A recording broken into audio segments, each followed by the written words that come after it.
Hi, I'm Alyssa from HarborHome32.com, and today I'm going to show you how to make a really simple, fast, and easy make-ahead pie crust.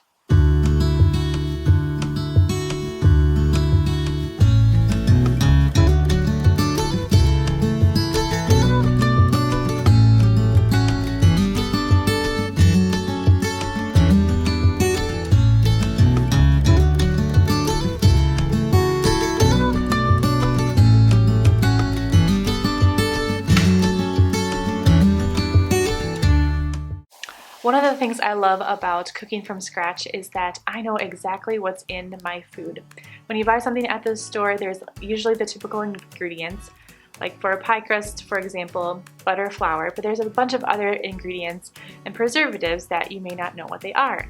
When I make something at home, I know exactly what I'm putting in my food. Now, I realize there are things I will always need to buy at the store, but my theory is if I can make it in my own kitchen, if it's reasonable enough to make it in my own kitchen, I'm gonna try. By doing that, I slowly over time gain the confidence to whip something up quick like a pie crust.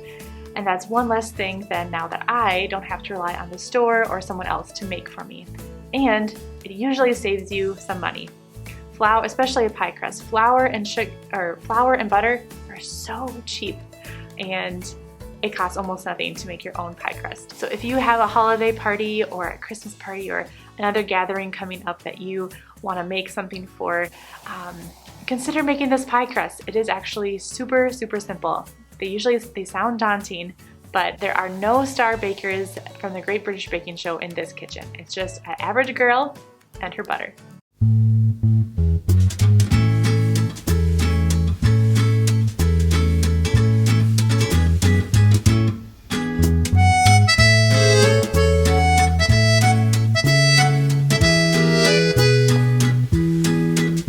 My recipe on the blog is a half cup or 1 stick of cold butter, 1 cup and 1 tablespoon of flour, and 2 to 4 tablespoons of ice cold water. Yes, it must be ice cold.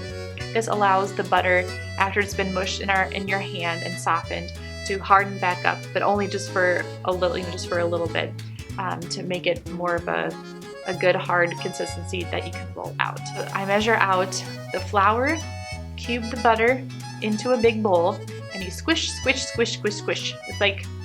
like adult Play-Doh in my mind. You just squish it until it all comes together and looks like little clumps of sand.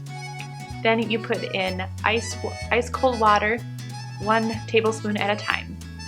How I do this is I just plop 1 ice cube in my little 1 cup measuring cup, put some water in, and there you go, you have ice cold water. And then you just scoop out 1 tablespoon at a time until it's the consistency that you need. Together until you have a formed ball of dough.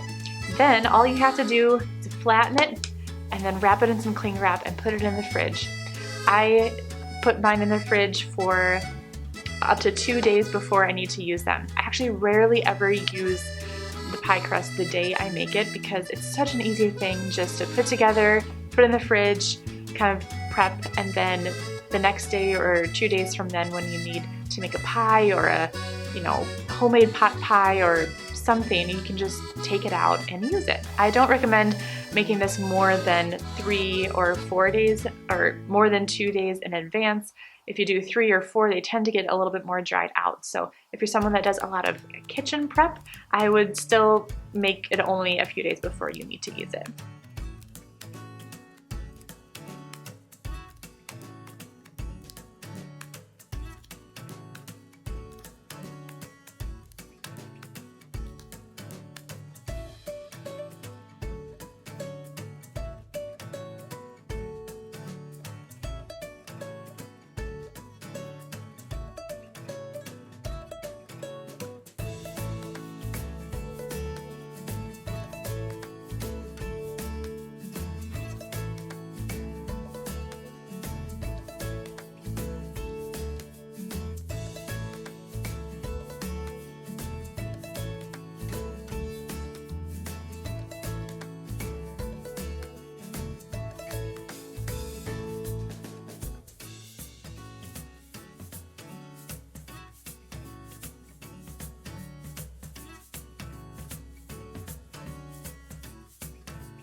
I am typically a gluten-free eater. There are some gluten-free alternatives I like.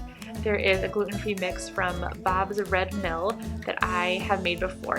It's a similar concept. You have their gluten-free flour mix, a bunch of butter, and some ice cold water, and you mix it all together just like I did here.